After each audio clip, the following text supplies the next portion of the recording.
Morning everyone, or afternoon. From the last stage, we're working on our focal point here. I'm going to continue that, and then I'm going to build up all around that area to start with to get that working. I was looking at this because it's been a few days, and just to make the focal point a bit more interesting, I'm going to push a little bit of shadow on the roof and on the wall here. It's not in the picture, but I've painted before, visualised maybe that oak tree behind's casting a bit more shadow on our roof there, just to break it up, a bit interesting, and maybe a bit of tin or a drum against it, just to break up our horizontal and that sort of thing. But they're things I sort of think about as the painting progresses and tells me what it needs. So we've got all our colours here, plenty of paint. See the amount of paint I've got mixed up here? A lot of paint to work with. Okay, let's start. Might get a little bit more mid-tone in the end of the wall here, sort of cooler tin with a little bit of our cerulean, bit of ultramarine will get it as well, a bit of red in there, that red oxide, that's nice. Place a bit on here and we'll see how it sits. Got to be careful we don't weaken it too much. We want that, as I said, we want a nice bit of value in there. Keep our darks happening. Most important. Let's correct a little bit of the shape and drawing in here. It's good to always look back at your photo too to calculate the drawing and where things meet and angles and all the interesting sort of stuff.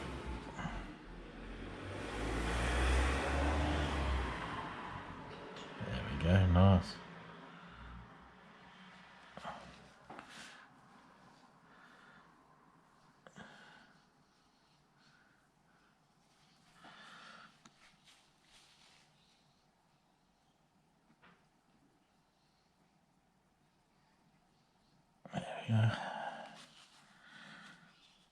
As I said, we can adjust with the drawing. As I said, it's always constantly changing and adjusting when you paint, so you shouldn't get too disheartened. Always look where to take the picture. Little adjustments like the just a little bit of drawing there. I notice at the back it's a bit higher, gives a bit more character. There we go. That's better. Just little tweaks like that help the painting. And it's got a nice old sort of post there. We'll get that in, supporting the wall a bit. Again, it adds that little bit more character to the subject. I'll push that window over too, I think, because this comes down about there. We'll take him over.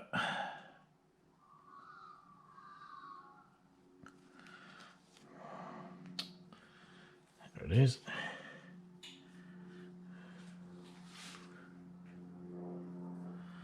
And this is just a little bit of shadow, and that post there looks good. Make it lost and found as it comes down.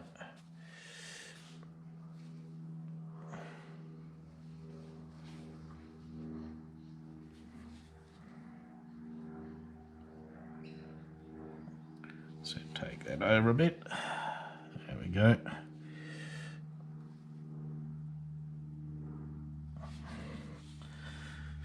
Now even that dark, maybe just a little bit of cooler blue reflected light up in there. There we go. Just a little bit there. I'm talking about that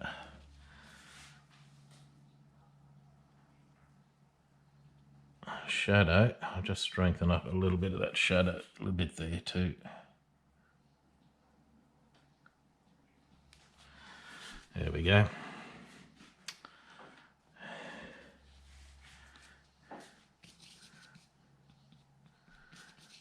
And when we were talking the other day, everything that reflects down is sort of coolish. Everything up's a bit warmer, so we'll get a lovely cool bluey grey, bit of shadow, a bit of the ultramarine, or a little bit of cat scarlet, even get that. A little bit of cerulean, alizarin, sort of just a...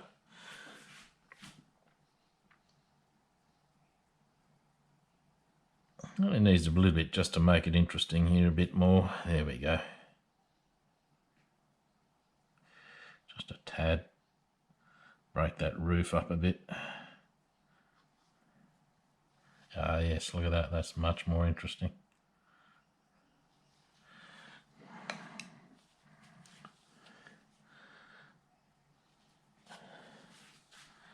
Good with a knife, it sort of softens and get the lost and found effects and stuff with a knife. You can come back in and paint over it. With a blue-grey.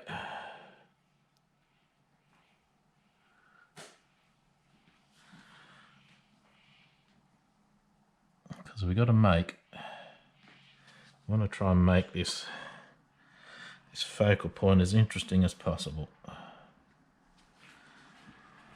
we go. I think it's looking pretty good. Just a little mid-tone in here.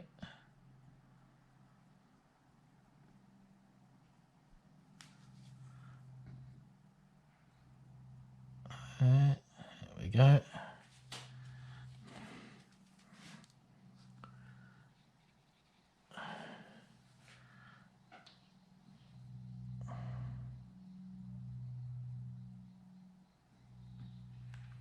Bit more rust. The red oxide and alizarin in there as well. A bit of yellow ochre gets those warmer, slight rusty colours. There we go. Right, now, might have you seen the photo of some of this lovely yellowy, grey, blondie grass. I might even paint some of that around to establish some of our levels here, just to give us an idea what direction we're going. The yellow ochre and the white, get that.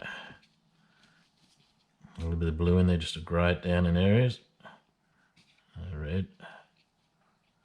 And we just flick a bit on. Remember, we did our tonal study, so it's not far off. Same tone as the light on the tin, is it? Or even that white I've left there. So, we'll get ourselves a little reader here. You sort of see how loaded the brush up with paint as well. It's a nice, clean, square brush as well, so it makes the job a bit easy. I'll put it on and lift it up. See how it's going on nice and clean there now. But look at it against the darks that are just the rough stain in. You can see how it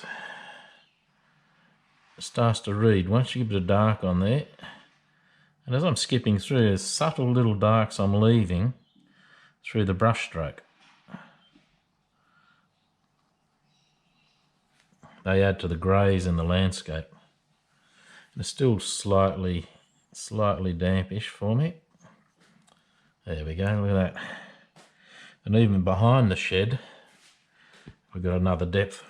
Get that height right of the shed there, just a little bit higher. It's important, even when you're painting landscapes, especially seascapes, is to get the levels and the lay of the land right. All that sort of comes with the drawing and perspective and all those sort of things. There we go. Got some fella next door as a side to do some sanding or some trimming. I hope that doesn't affect the feed too much for us.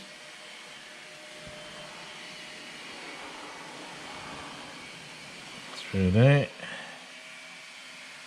There. Actually, I'll just close that door and see if that... Oops.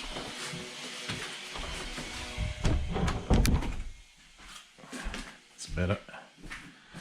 Just a tad darker, but still not bad. I've got good southern light in my studio, so still not too bad. And see, variation of brush stroke. I'm just doing some thinner. See that thinner stroke? few greys. So I'm getting variations of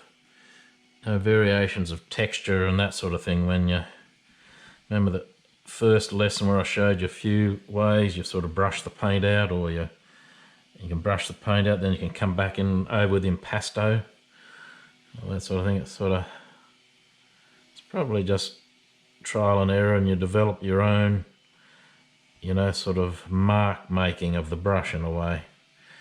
As we know, all our different artists in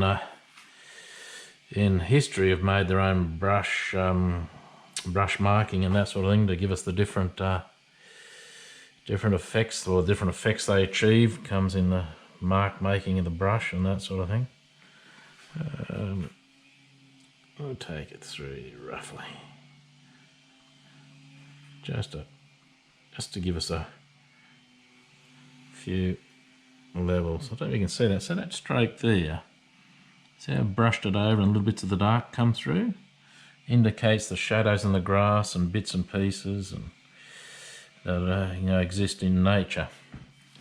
Sort of using this longer bristle brush too, it's a bit softer and you can lay the paint over. Yeah, so it's starting to develop a focal point and an interest in that sort of thing. We'll get a little bit more, just a little bit more grey in the grass. Always greys look beautiful in the landscape. Maybe a little bit of red even with that grey to purple him up a bit. It's always the greys that make a colour thing. Once you get a lot of grey and put a dash of colour with it, bang, it has more energy and excitement than just putting a whole heap of primary colours together.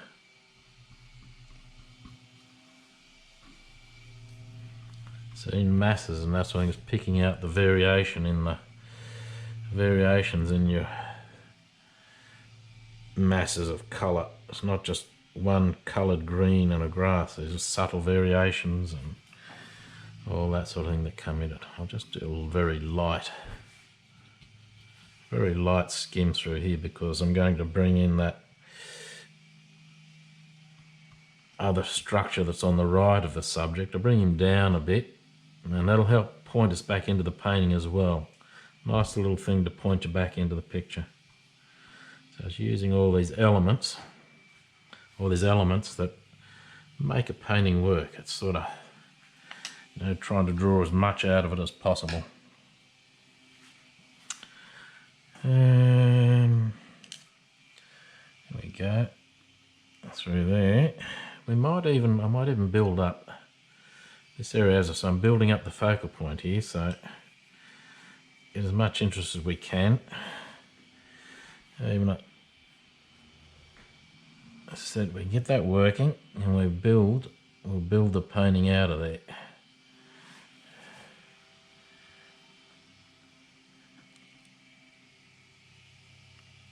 Found like a nice little tin drum or something in here, just a bit of interest.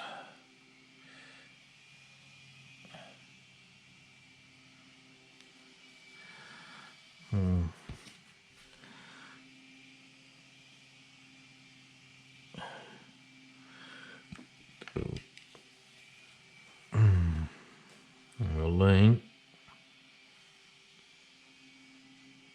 Always got these places, always got the odd sort of post and thing leaned up against the walls, posts around it.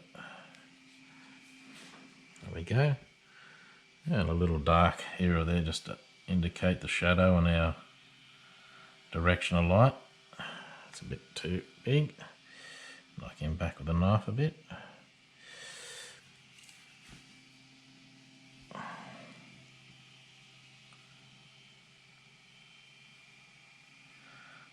Play a lit up post against the, there we go. Yeah, it's starting to get a lot more interest there in our focal point.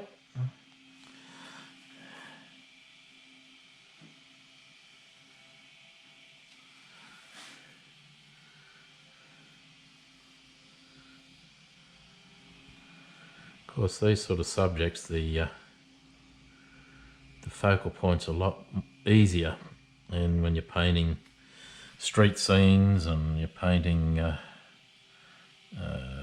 buildings, they instantly become your focal point. So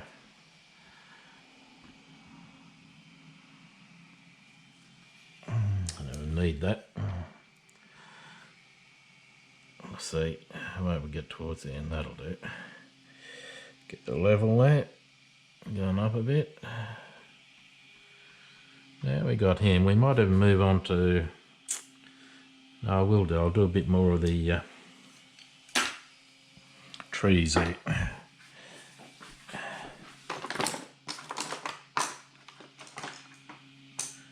Another brush.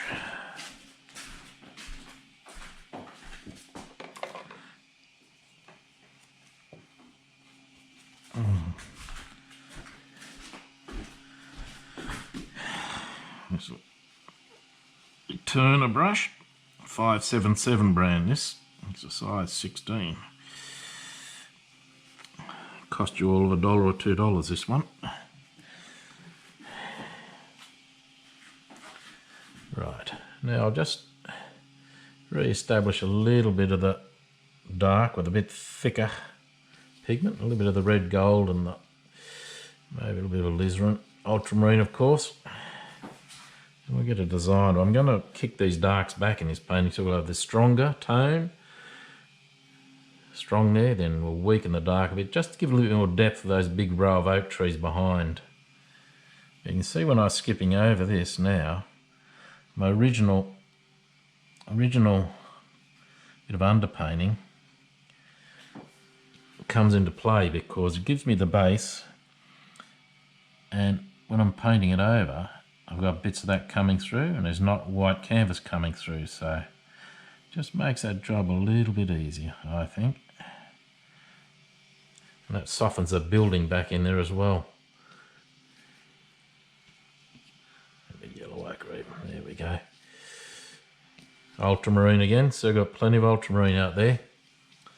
Best things to buy, I usually buy in the studio, which I've got to get some more off a loop down there and buy some more of that. I like to buy the big tube of that Michael Harding's, about 225mm or something, and it works out better value. You sort of get an extra tube of ultramarine for free when you buy the big one, especially if it's in there, you're doing a bit of studio work and that sort of thing. It's sort of buying it in bulk in a way, especially the white and the ultramarine, what the colours that I tend to use the most, as I say, instead of little tubes. Look at that lovely dark there, look at that. It really makes that roof jump, doesn't it? And we're talking value there. See the tone, that lovely dark and light happening. It zings it. So when I'm looking at subjects and that sort of thing, I'm constantly looking at darks and lights. Look at that, kaboom.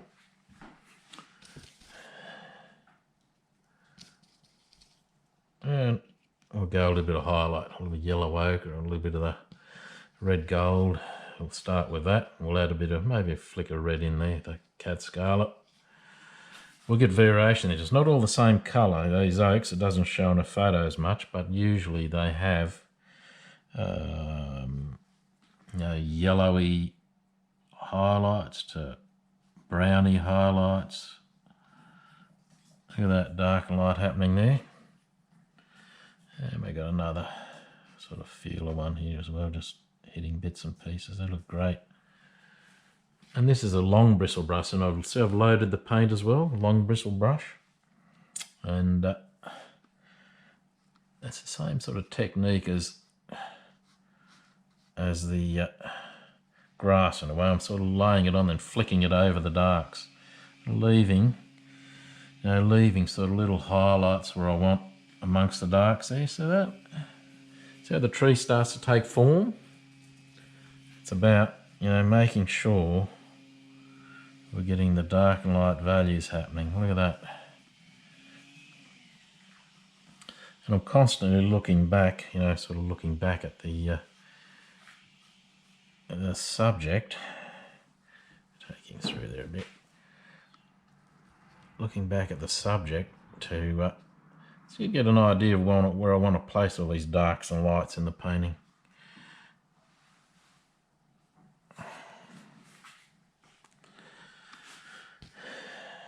Right, let's add a bit more paint in here. And I might even add a bit more red into that mix. Just to give us a bit of variety and highlight. There we go, look at that. I get a little reddy pinky tinges, so it takes that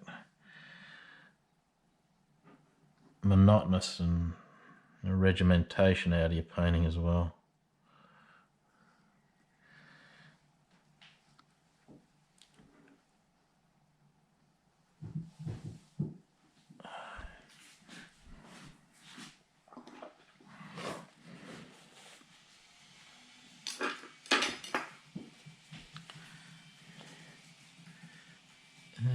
Just soften him out a tad and reload.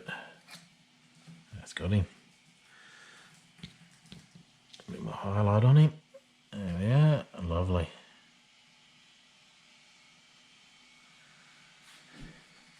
And we've got the big mass behind there.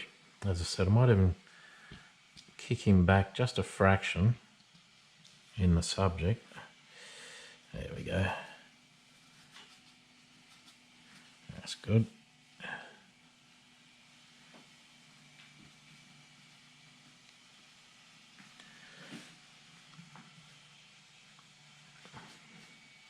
Again, see the light and dark happening here around our focal point.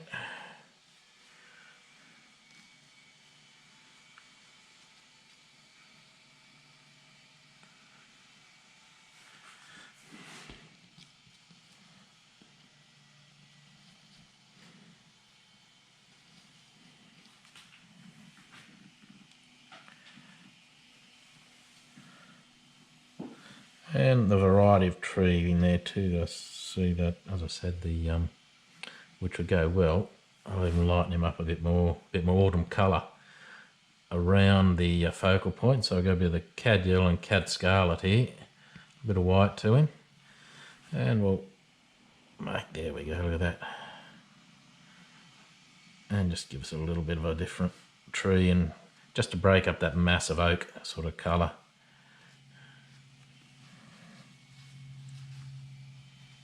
It's got a little bit of alizarin to it as well, that lovely autumn colour. Here's the old alizarin a bit in autumn, it's a yummy colour. There we go.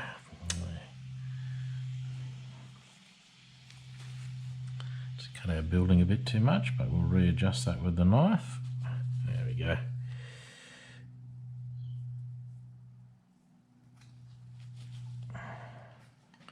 One or two little trunks here and there and amongst that'll tie it up for us later.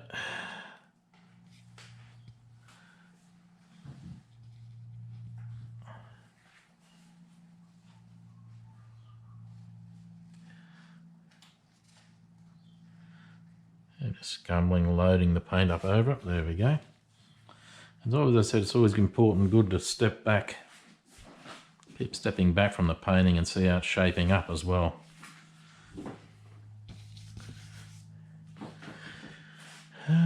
We can zing that shadow a bit in the tree as well. You can add, you know, bits of tonally. See that? It's a bit of pure ultramarine there. And even this, look at this, even, look at that. That's a pure bit of alizarin there in amongst that shadow. And we could even go a little bit of the cerulean. The yellow is a mid-tone, just a little mid-tone. Got to be careful, as I said, not to weaken it a great deal, that lovely value.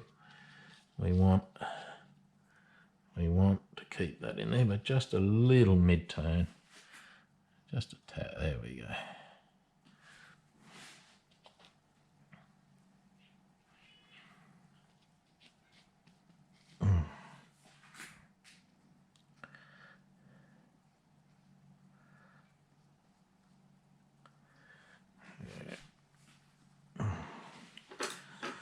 brush here.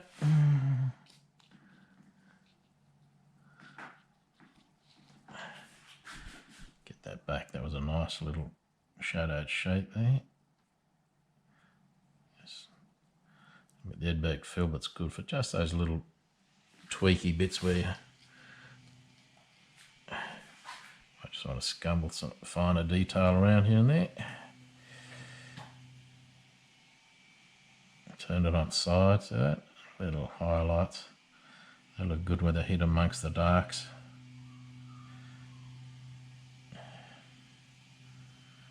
There we go. Yeah, we might even block on a bit more of this while we got all that mass there.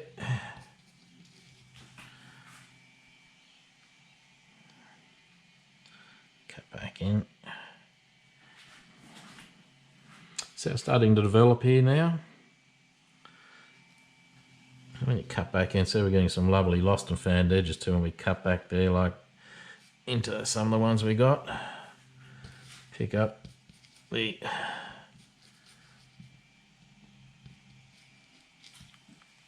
paint, loaded brush. There we go.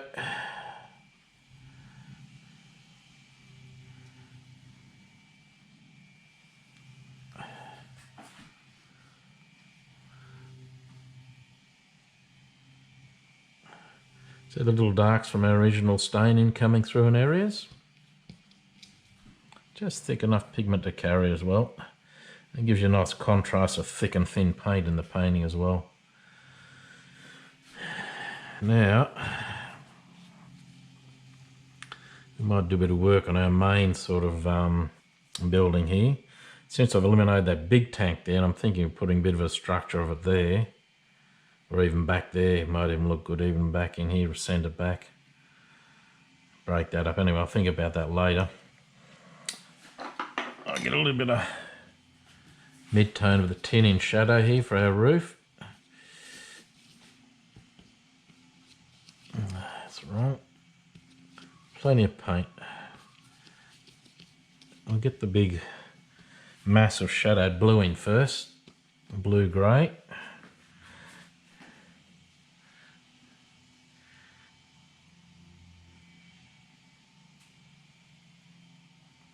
Both photos have got a slight different perspective, I noticed though. It's a longer because I've obviously moved or walked around a bit when I photographed that, but I'll get a bit of it. There we go. Try and get that angle the same. Angles there have got to be the same going that way and this way. Comes out a tad more, a little lower. There we go. Pretty close, I think. And he comes up this way.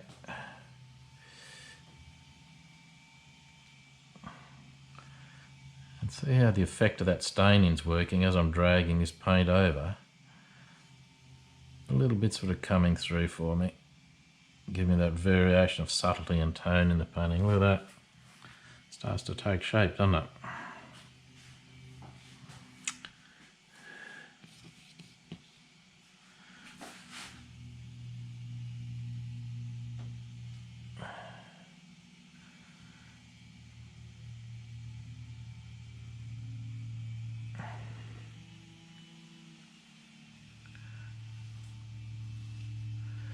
Leave a few of the darks in there, that staining.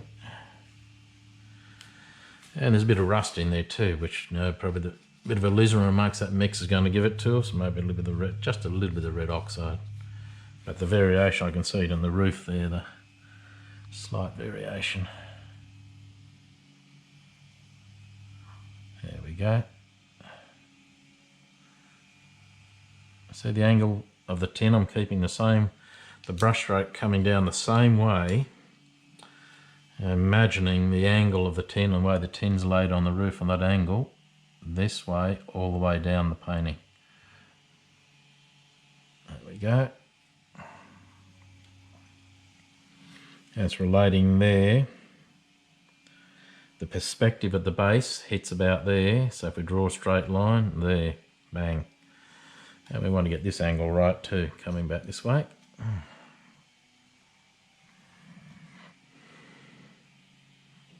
grass has got to come up a little bit higher there too, I notice, roughly.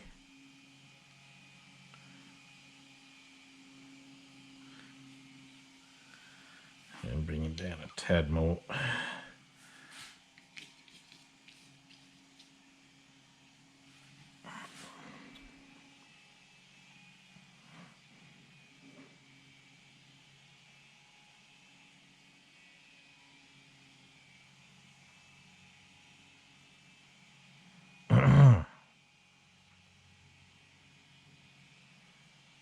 Yeah, that's better.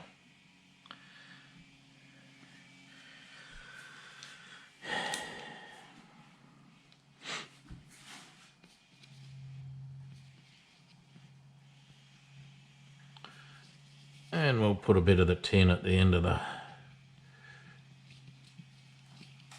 base of the building. Back here. Just there, that'll do it. A bit of yellow ochre amongst that. Just to give us a variety of colour. There we go, lovely. Out there, roughly. Just indicate him a bit. And bring our grass back up around it a bit as well. Here we go. How about, see the tone, plenty of white.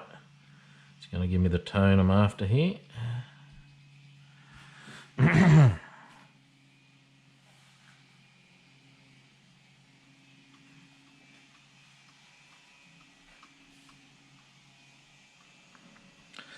we can lose the shadow. Look at that, lost and found, because the high grass, it sort of appears and disappears. There we go. Might even just take him a bit of shadow. It's in the cool blue greys as well. Even there, that'll do it. Lovely. That's all we need. Yeah, it's better.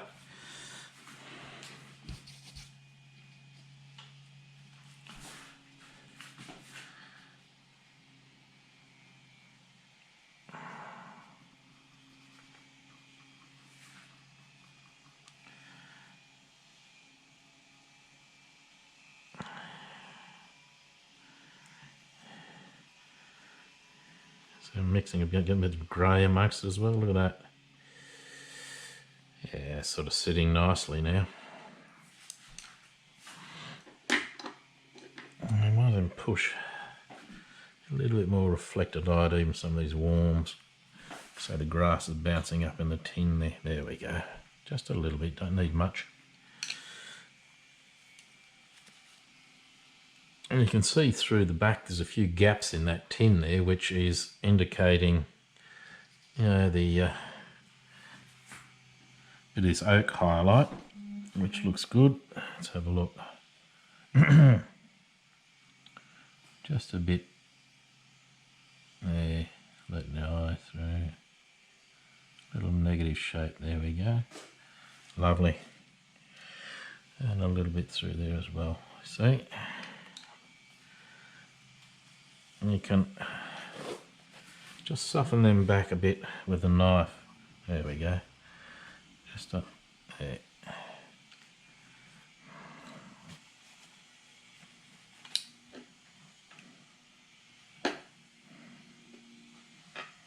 And we'll get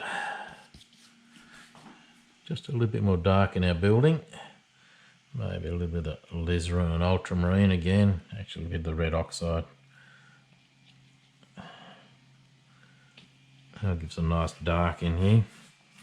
Re-establish it just a fraction. Notice it comes in under the roof line there. Don't need much. Leave little bits of the blue there. There we go.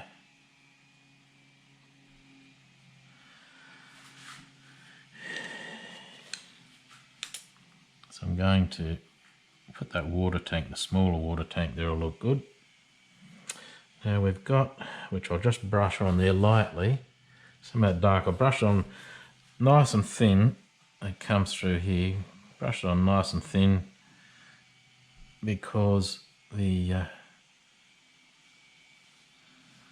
light paint will cover it a lot easier. Once just put your darks on thinner and build up your opaques, the lights, a bit thicker over the top. Makes the job that little bit easier. There we go. You're sort of blocking your camera a bit. Hey? You're blocking the camera a bit. Ah. And you're making it Yeah, it's hard getting over there, but the GoPro, we'll put that on the GoPro a bit later, this little area here, because this camera blocking it a bit. I'm just going to turn it a fraction, but there we go.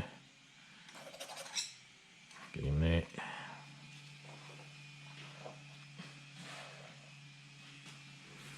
You can see how the painting's building up. And we'll start and block a bit of the tin in there as well while we're going. A lot of the time, you see, this is what I do when I want to clean the brush out just a bit. I want to use this more. Just brush it out with the knife. We'll use a bit of that blue-grey, keep it up. Actually, I'll just put it there a fraction.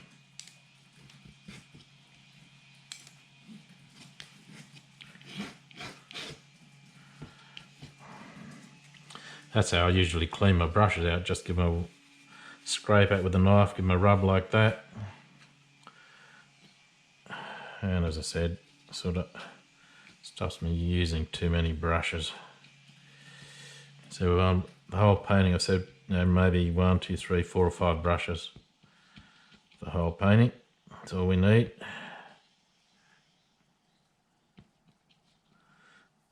And I know that this side of the wall of the shed here is a little bit boring, so I'm going to do the same. I'm going to add a bit of, there we go, nice tin colour. Nice big stroke, look at that. Brush him down. And we'll just leave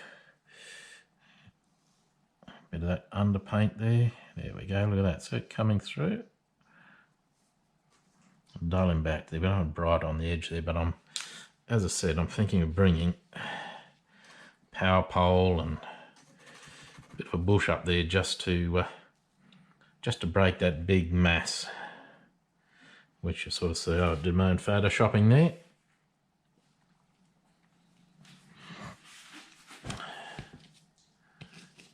There's a bit of rust.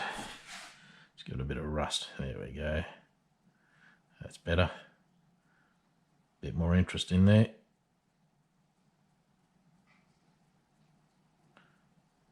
So I'm using the edge of the brush.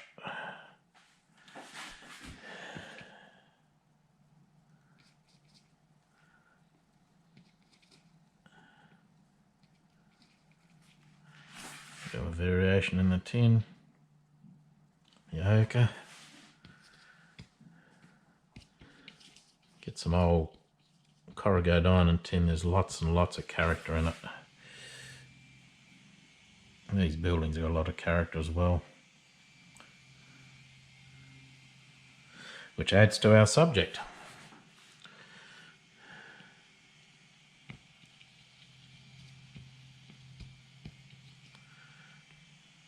So just pushing, got the blues there. I'm just picking up some of those yellowy greys already got there, and they just warm it a fraction for me. That's what I'm after.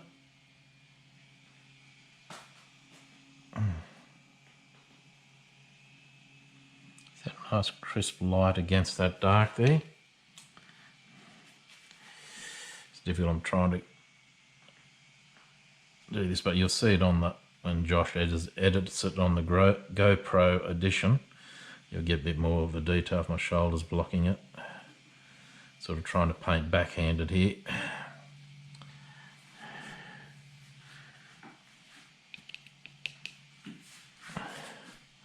Like that little dark there. Doesn't have to be much. Just want to indicate it just a tad.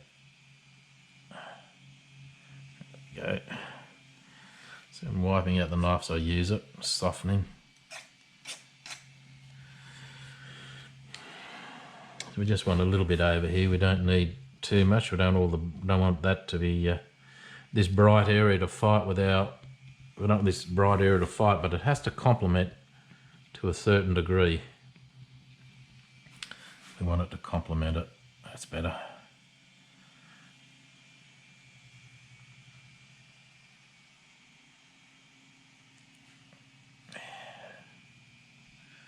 See how I've brought that down, so I'm careful where I want to leave that dark there.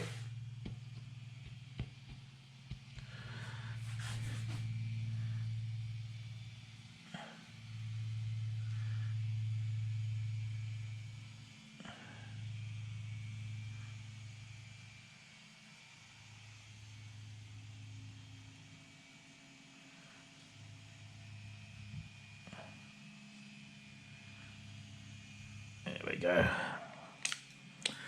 And it's got a bit of shadow there, which we'll have to get back in as well. We'll draw that in. Gives a bit of form on the edge of our painting.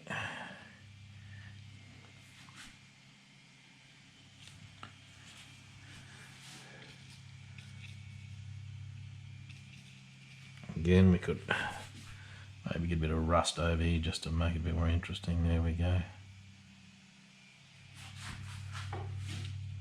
A bit more blue-grey in the tin, another tone on the edge. There we go.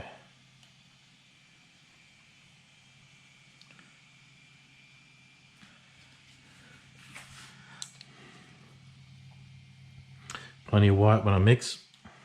Pushing it back in to get a highlight. A bit brighter highlight for our tin, just there, look at that. 1 or 2 dabs of the bright amongst our other tone we got.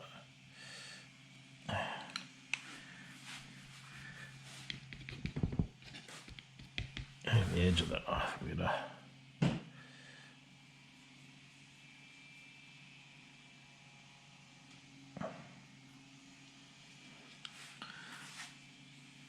feel it coming through there. Back a bit.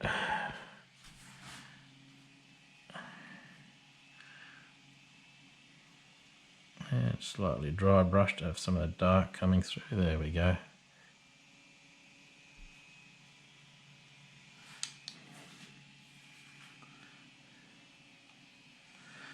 And now we got that nice shadow that's under the tin. So I'll get this filbert's pretty good. The Edberg filbert's pretty good for it. I can see the shadow there. So we got the tin about there roughly, and we'll come down.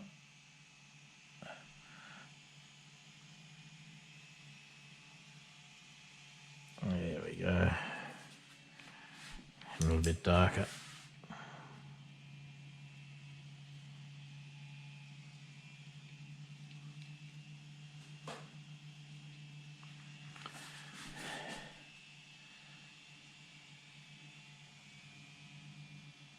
There we go.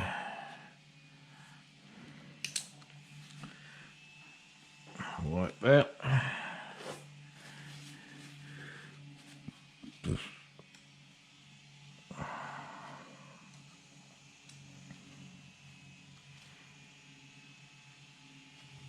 Yeah, a nice little soft edge you get with a knife. Nah, didn't want that. There we go. We don't want too much attention going over to the edge here, but we'll, even that'll do it. Come back to that a bit later. Just want to get it in there a fraction just to give myself a rough ballpark figure here. We want that angle there. Constantly sort of drawing and making corrections when you're doing buildings, and well, the whole painting process is making changes and judgments, judging one thing against another, judging angles, warm and cool colours, all that sort of thing. So good, there, a bit of tin going that way.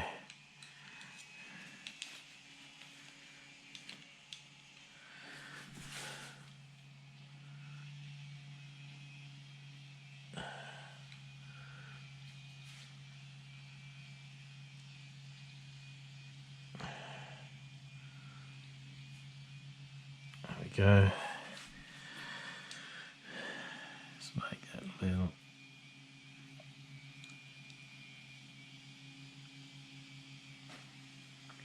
And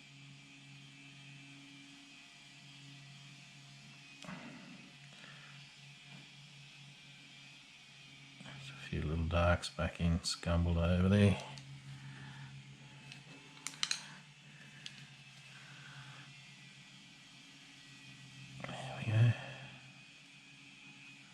Lost and found effect.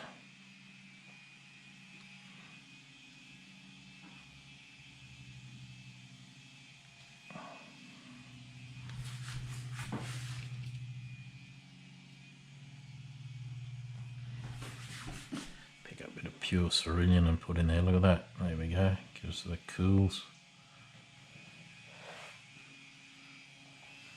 There.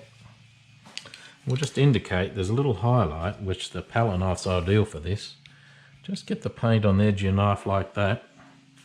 You can see the highlight's just hitting the roof as it comes down. Try and get a steady hand and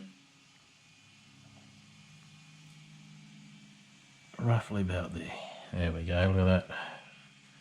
It's giving it a little bit of form. That's all we need. Starting to take shape. Then we've got that water tank there, which is a bit darker grey. We'll get a bit of character into him as well. He starts about there roughly.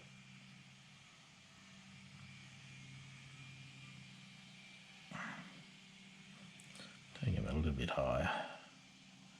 It's just a feeling around us. I might even leave, just scumble a bit. Leave some of that nice shadow we got there coming through the paint. And maybe just a little highlight on him as well. Just a little bit there, just to, there we go. Indicate, so he's a bit rounder, isn't he? See that? That helps. And we'll invent maybe a bit of the post on that coming through that exposed. I can see just a little exposed sort of timber there, maybe. Yeah, I can see a little feeling of a post grey, adding a bit of character to it. Just use my finger just to half in light and shade dangling off there. Lost and found, there we go. Maybe even just a feeling of a coming into the tank there.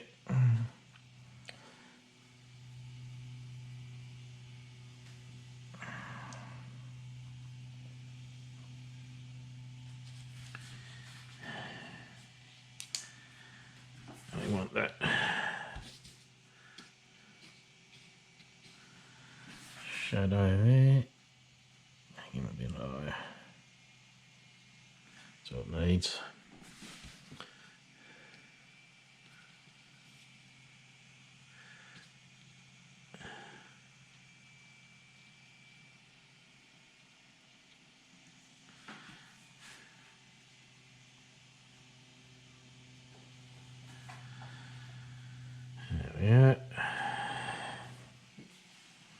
Yeah, I think I will invent a different coloured bush over here. We'll go even a bit of a cad in amongst a little bit of yellow ochre amongst those blues there is going to give me a feeling of a bit of a bush breaking up here. Yeah, a bit more ochre amongst it.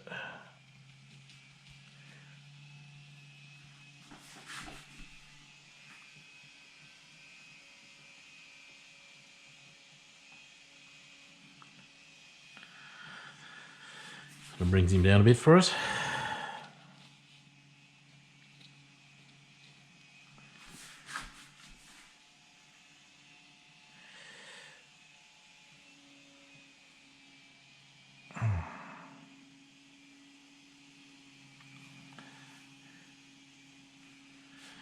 Let's leave that for the moment. Okay. Right, now we're back in action here. I might build up this building we got in here so it starts to develop, bring this in. I'm going to think about the leading too. I might put a little bit of orangey, browny earth just to complement the blues in the painting as well. A little bit of orangey, reddy earth bringing us through here. And we've got that tree there. That might even work too, that little fruit sort of tree. Block the eye there a bit, and the vertical. All these things are sort of contemplate as the painting's developing. But we can, as I said, sort of the painting will tell you what it needs in a way as it's developing.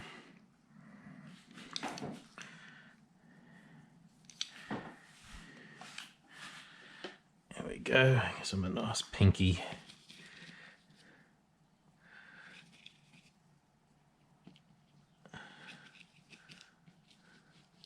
So I want some pinky colour that's in these trees here. That's better. It's a nice yummy colour. Just a tad amongst that. So that autumn colour. Bits here while I got on the brush, just lightly, very thinly over there, and that'll allow me to build up other tones amongst it all. That's a nice colour, isn't it? A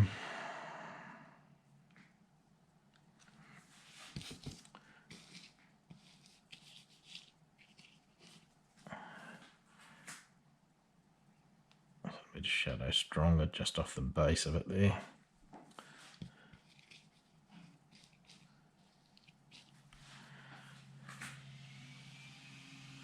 There we go. That's just a little tweak.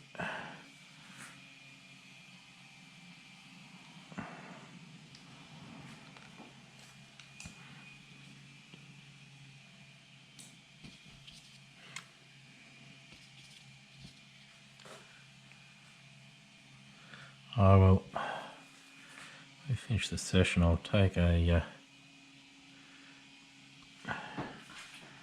we go.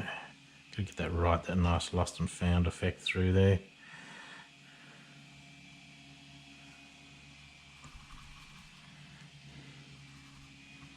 It's got some nice grey green in there as well. We'll get some of that in the mix.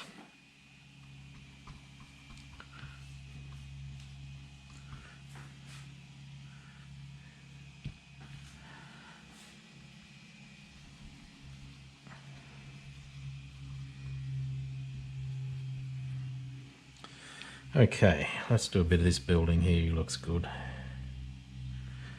Sort of got a bit more detail on him.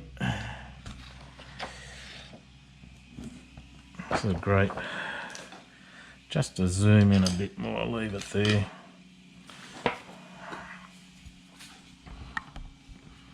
Yeah, he's got some nice browns and pinks on there. And I noticed there's some little green bushes in front as well. Twiggy stuff that softens it in. This is a great little tool, Robert Hagen's magnifier. It really zooms in on the, especially if you're doing a bit of work on photos, and it just picked up, which you can't see with the other one. I'll put that magnifier on, it could really pick out some little green scrubby trees, which will help add to that focal point there as well. And bits of detail. It's good to use that thing right more towards the end. I prefer when I need to pick out a bit more detail out of a photo just to remind me. But it's easy to just get the big shapes in and not be confused with too much detail at the start. Right, let's get a few of the darks in here.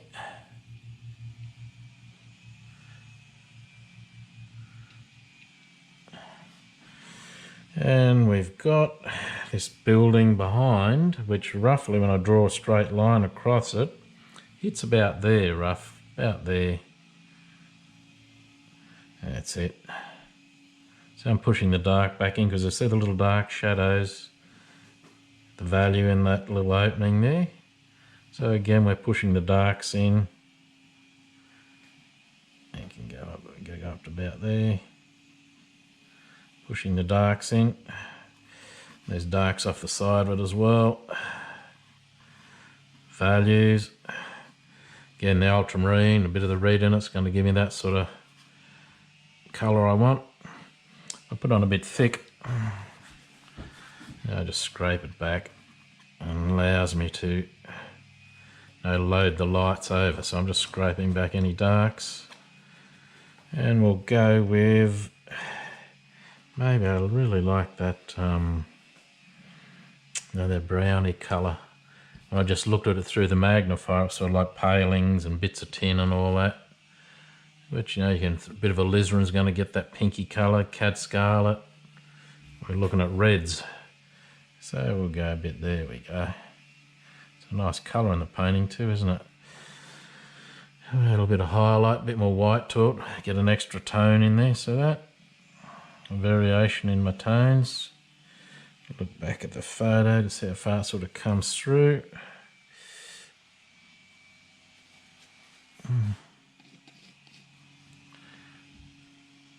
There we go.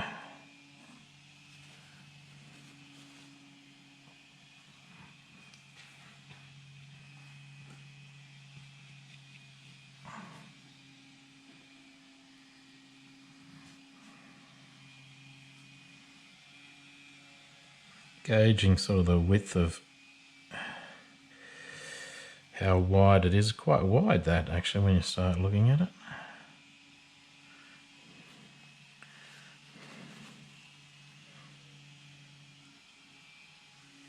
The roof will come down.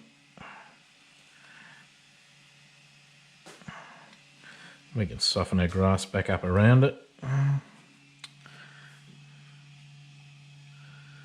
Again, we're looking at need a little dark value to bring it down, adjust the darker values. Straight to the ultramarine, a little bit wider.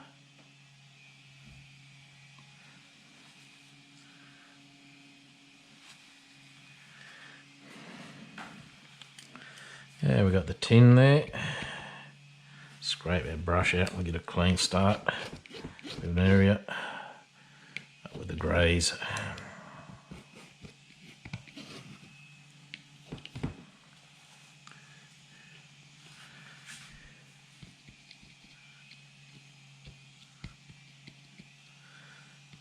I'll take a shot of this and post it for you just as a still photo, and you'll see on our group page, you'll see the all the colour mixes. Now, a lot of the time if I want a grey, I look for a grey I've already mixed it amongst it.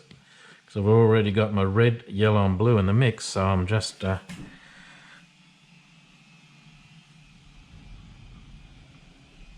angle, there we go, lovely.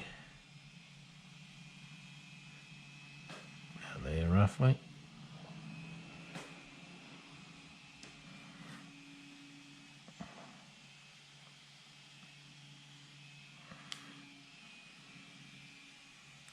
It's a nice triangle, that, isn't it? Look at it. It's always considering triangles are great pointers in your painting.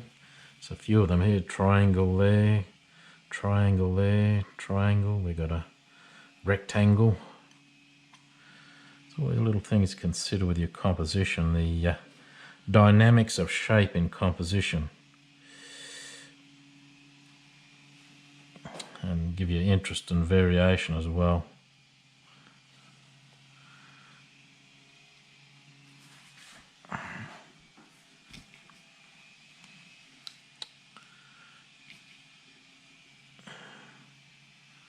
Lots of different shape to consider.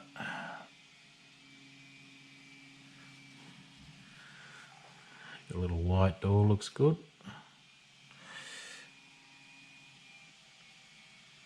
A bit of white.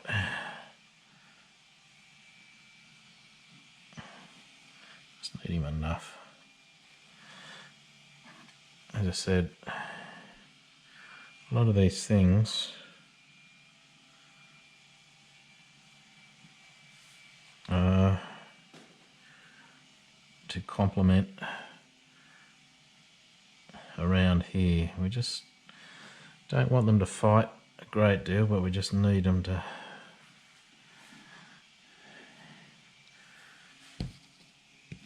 complement. Take it away from our focal point there. There we go. A bit of brown amongst it as well. The red oxide, a little bit of ultra will get a nice brown. There we go, look at that. Amongst those pinks. Bit of variety. Taking him through.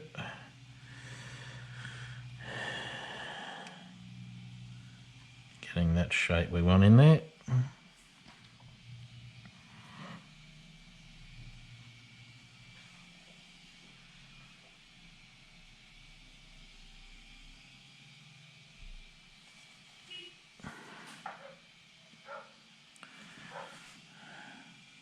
Try to get a feel of the ridge cap running down here, just lost and found. And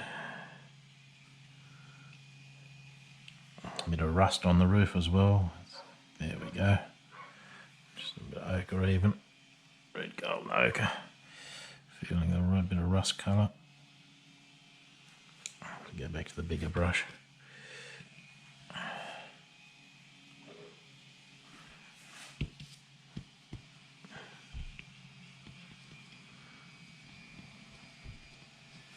Blue grey.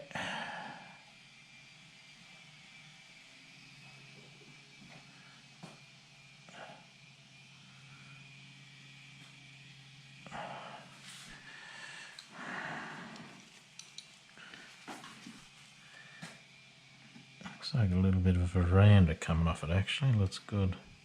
There we go.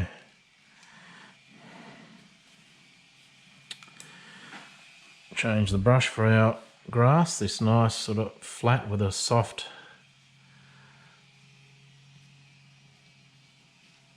bristle, so I can load the brush and just skip it up over it and soften.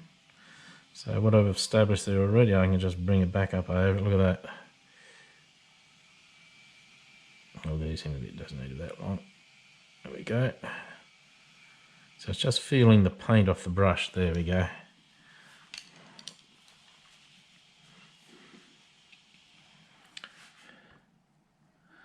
I hope that next door neighbour's buzzing's not irritating too much. Of all days, he decides to do some trimming or sanding or something out in the yard. As I say, Murphy's Law.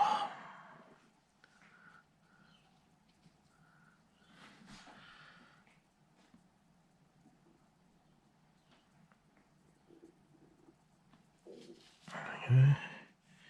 So that post there.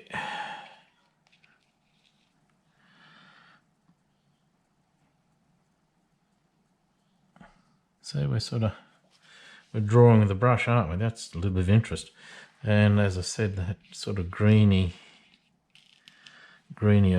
bush that's in there.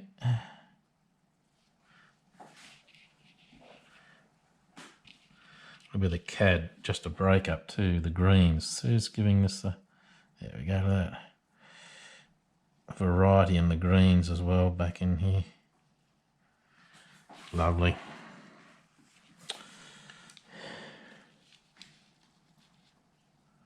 Out there. It's got,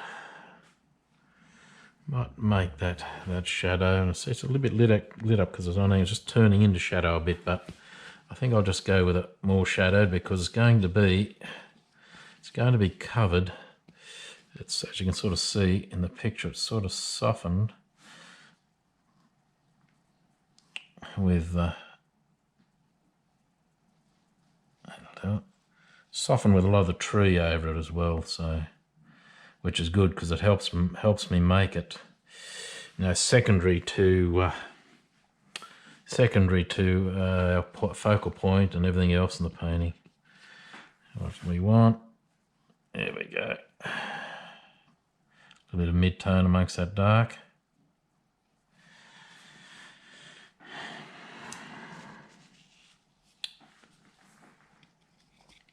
Just tidy up with that meets the refraction.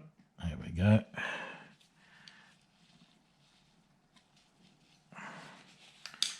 All starting to take shape. Now that lovely bit of pinky brown start to zing the painting a bit, doesn't it? And the variation. Just a fraction higher there, and that's all we need. And I can see posts and bits and pieces in here. We've got vertical there and our trees there. I'm quite liking that bit of shadow in there too.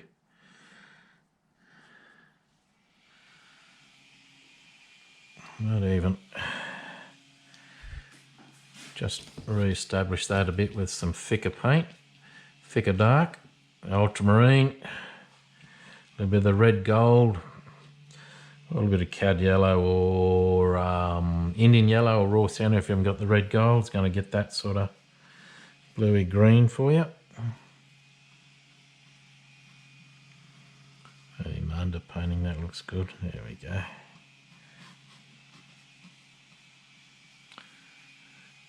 A little bit lighter in tone than that, so it's a little bit bluer. Even the illusion from there to there, the depth of tone, see that? But the value's still right, see, dark and light, just the tone's going back a little bit for us, which is good.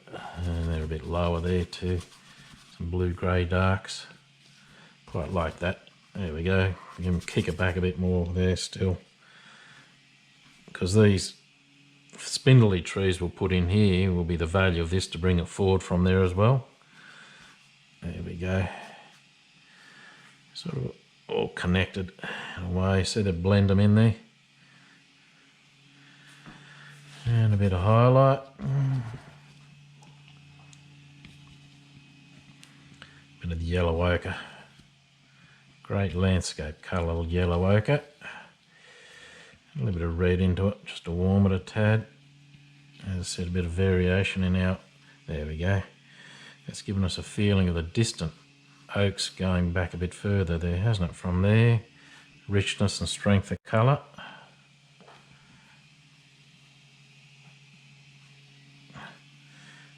And when you're doing this at home, consider where the darks are, where you need, even back here, we need subtle little darks to give us a bit of form. See that?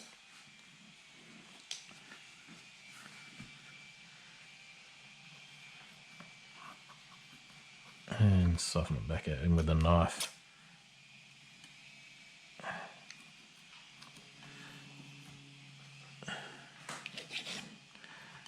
And those darks back in there.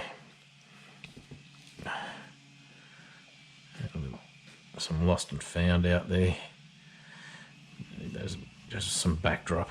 There we go. Some nice energy in the stroke. Painting's about that sort of, as we said, the mark making and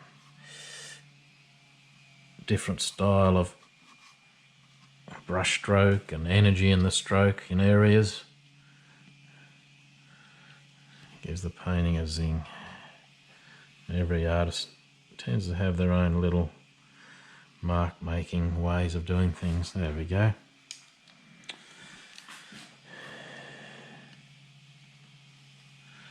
And we've got a feeling of another roof in here, haven't we? I don't know. It's just a little bit. I don't know if it's going to be 1, 2, 3, 4 in the subject, but if it's just a tad in there. See, that's all you need, even that. Look at that.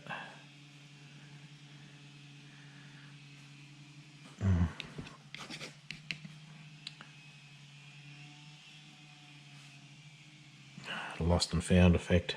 Because we've got this one to come in here, which I'm going to bring down to there, I think. I'll bring him down as the dark. Again, I'll get into some ultramarine.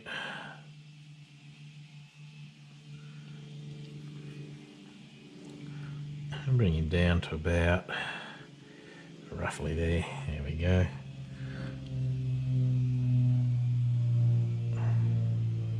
So we need to come in about that far, I reckon. About there.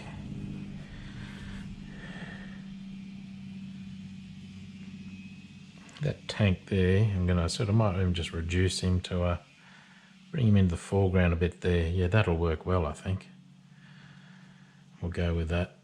Just make a smaller version. Because I love this darks and the posts and stuff. I'll see how we can get that working in the painting. Okay, so we'll maybe soften, see these softened trees up over here. That even gives some lovely, when you see that, have a look at that, lovely abstracted, lost and found there. Now my eyes telling me I really like that in the painting. I've got to work around it, build up around that. I want bits of that coming through because I'm really enjoying it.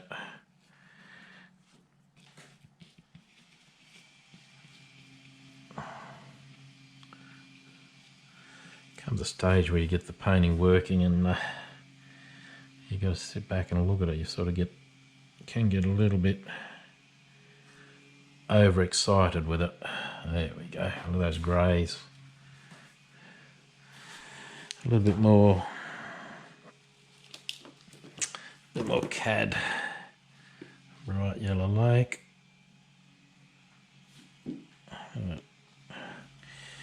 The Harding, nice colour that one too. It's just as good as a cad yellow. I mean, it's a bit cheap. It's only a series 1. It does the same job. See, it's all in the yellow families.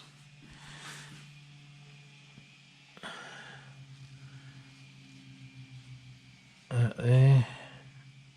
Probably just a bit weaker in pigment than a cad. Let's see if I mix it together, I'm getting that orangey, autumny colour that I want to just flick a bit in here. There we go, look at that. I'm going to get some of these cad yellow light for the next one. I love it. There we go, look at that. Yummy. They're only subtle, but and they also indicate that sort of, you know, the end of autumn, just getting into winter, where there's just a little bit of autumn colour that hangs on, but it really looks great amongst the greys. There we go. I'll knock him back a bit with some little grey dark. There we go. Like I said, we don't want him stealing from our focal point.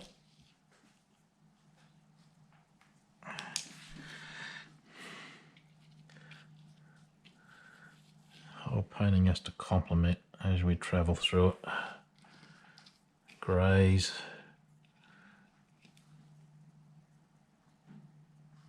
There we go. Just sort of scumbling with the edge of the brush. Put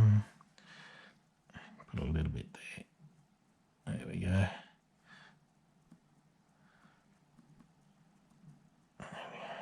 Nice.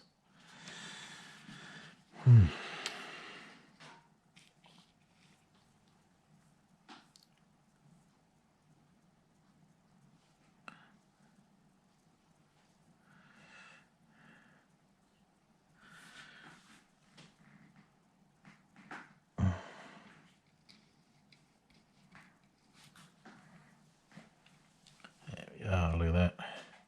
I love that lost and found effect and how much dark to leave in here. See, it's still bad value there. So that subtle dark on preserve, as I've said, I'm enjoying that little abstracted area. There we go, yes. And that bit of red, it was a bit more pure look, great. There we go. Yes, nice. And that shape there might even, it's all running down, but if we take him up here a bit further, there we go, look at that. So we're getting that effect. And with that tree back there.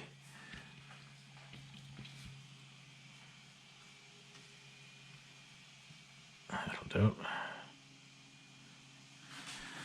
There we go. Starting to take shape, isn't it?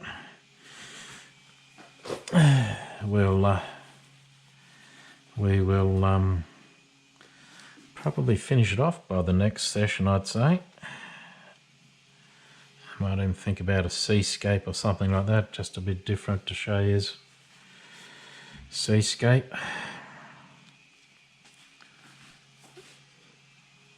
And here we go.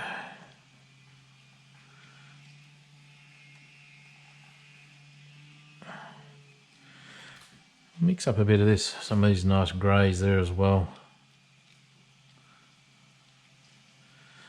As I said, if you've got any questions, write them down. And I'll probably sometime and leave that a little bit of detail, because you'll see that on the GoPro. We'll do that next session. The little bit of the detail in this structure that's sort of there, and the tank there. I might, just because you can see it, I might even just get this working here a bit as well. And I'm going to consider, how much of that dark I need to leave in amongst that, because it's giving it that lovely, value and strength and that sort of thing. That's giving it impact. We might even just see.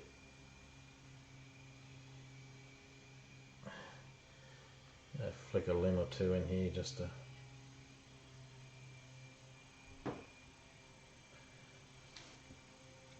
refine a little bit of detail.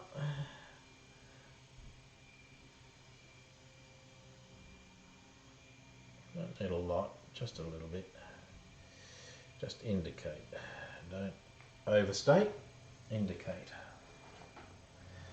That's the probably impressionist sort of mantra in a way. And one there, look at that. It's amazing, just a couple of these little flicks of and the eye fills it in for you, it's letting the viewer participate in the painting a bit.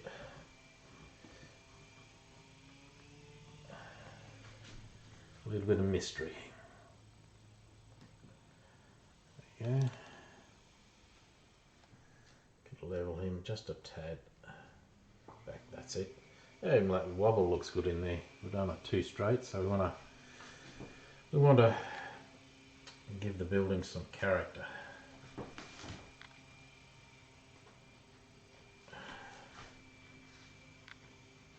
we go. As I said, don't weaken that tone too much there.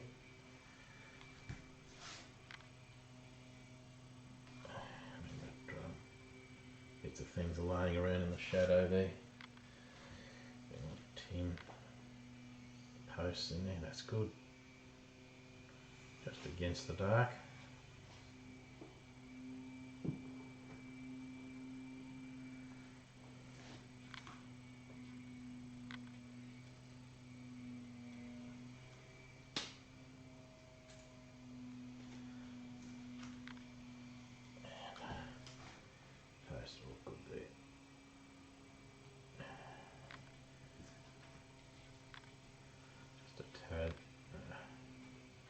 I'll leave that till next time. Okay, let's get a bit more of the grass happening here, which will be a little bit of the yellow ochre and the white, what we've been doing. Just might even put some little richer mix of the ochre. Oh, yeah, that's nice. A little bit richer mix of the yellow ochre amongst it as well. See that? I'll leave that roughly where I'm thinking of this other structure here as well, moving him over. We'll see, might even need it, but it's a big area there, so we need to fill it with a little bit of interest. Grey him off a bit more towards the edge. There we go.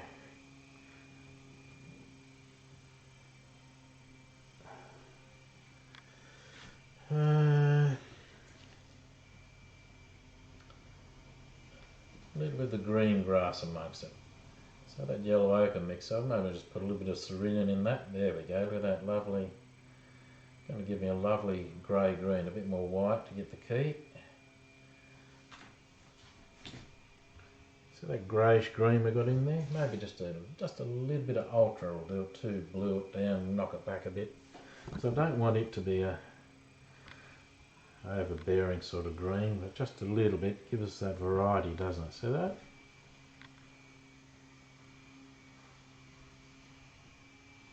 And again, see, look at the size of the brush I'm using here as well.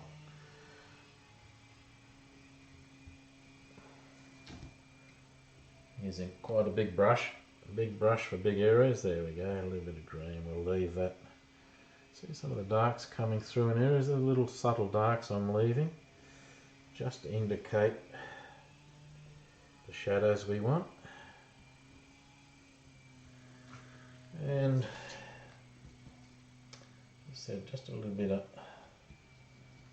browny earth colour, even just to break it up a bit. Reds, just to give us a little lead in to break that barrier there. There we go.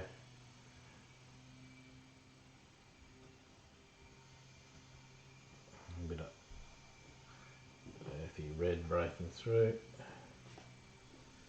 That's a bit of that. And if you haven't got the transparent red oxide or the cat scarlet, a bit of burnt sienna is going to get it for you. Burnt sienna with a little bit of yellow in it, that'll zing it a bit. And we're going to make that lost and found, but we will come back to that in the next session. So I want to leave it at that stage now so I can have a look at myself. And it's good for you to do the same thing. You know, step back from the painting. Usually a couple of hour sessions is enough, because you start to get a bit tired and the eye stops seeing a bit when you've been at it too long. It's good to have that little break. That's why usually on plein air painting I'm looking at plein air, I'm looking at probably 2.5 hour session in plein air. And after that the eye starts to get a bit tired and you start to get a bit lazy. The brush sort of takes on a mind of its own, which can be fatal. And that's only because you get tired and the eye stops seeing in a way, you know.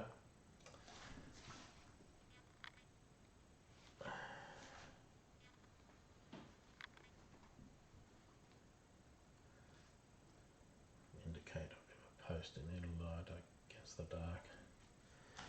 Anyway, we'll have a look at that. So I will take a photo of this and post on the page for you, and I'll show you all the mixes I've done out of all the greys there, which is virtually all our red, yellows and blues, isn't it? I might even just key that roof up a fraction in areas, just a little bit more, not much.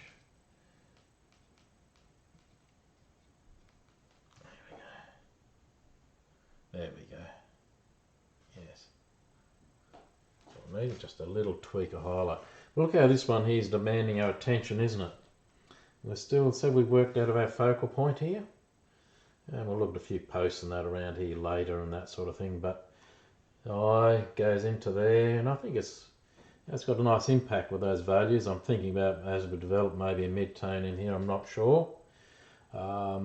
Designing this tree here, I'm thinking I might take him over more and bring him down a bit. I'm looking at it, I'll see. Maybe down, that's a bit better there already. And more, we don't want him right on there, but maybe the point there more, and we'll flick him out, a bigger gap in there, we'll see. Anyway, all those things I said, the painting sort of tells you as it develops. Feeling the hill there. Yeah, I've kicked them back enough there, I'm not sure whether the hill there anyway. We'll get but when we get the sky in as well, that all starts to fall into shape.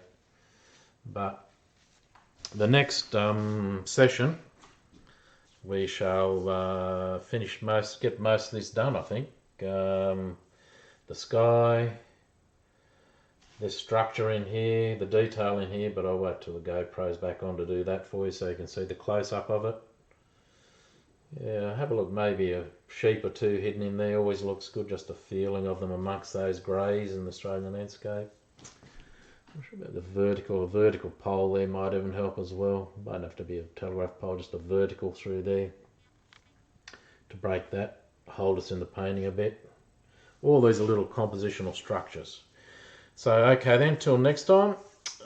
Nice sunny day here, so I'm going to go and throw some snags on the barbie for lunch, and we'll see you Friday morning, bright and early. Happy painting. Cheers.